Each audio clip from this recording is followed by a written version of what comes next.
Meghan Markle won a major victory in her ongoing lawsuit against two British tabloids and their parent company.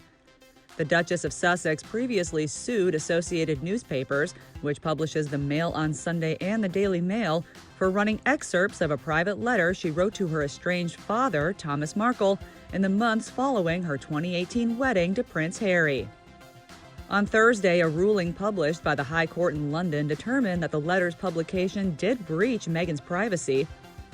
According to NBC News, Judge Mark Warby wrote that the 39-year-old, quote, had a reasonable expectation that the contents of the letter would remain private, adding that the tabloid articles, quote, interfered with that reasonable expectation. The written ruling continued in part, quote, taken as a whole, the disclosures were manifestly excessive and hence unlawful. There is no prospect that a different judgment would be reached after a trial. A spokesperson for Associated Newspapers said in a statement to Access Hollywood that the company is, quote, very surprised by today's summary judgment and disappointed at being denied the chance to have all the evidence heard and tested in open court at a full trial, adding, we are carefully considering the judgment's contents and will decide in due course whether to lodge an appeal.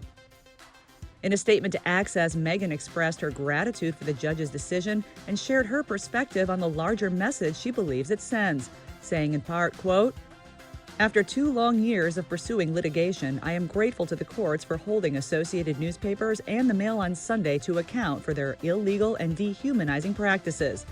These tactics and those of their sister publications, Mail Online and the Daily Mail, are not new. In fact, they've been going on for far too long without consequence. For these outlets, it's a game. For me and so many others, it's real life, real relationships, and very real sadness. The damage they have done and continue to do runs deep.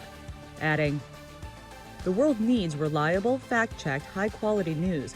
What the Mail on Sunday and its partner publications do is the opposite. We all lose when misinformation sells more than truth, when moral exploitation sells more than decency, and when companies create their business model to profit from people's pain. But for today, with this comprehensive win on both privacy and copyright, we have all won. We now know, and hope it creates legal precedent, that you cannot take somebody's privacy and exploit it in a privacy case, as the defendant has blatantly done over the past 2 years. The former Suits star went on to acknowledge those who have been by her side throughout the ordeal, including Harry, saying, quote, I share this victory with each of you because we all deserve justice and truth, and we all deserve better. I particularly want to thank my husband, mom, and legal team, and especially Jenny Afia for her unrelenting support throughout this process. The Duchess's lawyers returned to court last month seeking a summary judgment in the privacy case. People magazine reported that Meghan's attorney, Justin Rushbrook, spoke to Judge Warby at a virtual hearing on January 19th and argued that a summary judgment should be allowed in lieu of a full trial because there was, quote, no real prospect of Associated Newspapers winning the suit. Though Thursday's ruling marks the closing of a long chapter for Meghan's legal saga, the case isn't over completely. Per NBC News, Warby additionally noted in his ruling that the letter's copyright issues would need to be addressed at trial. Meghan has previously said that any monetary damages she may receive in the case will be donated to an anti-bullying charity.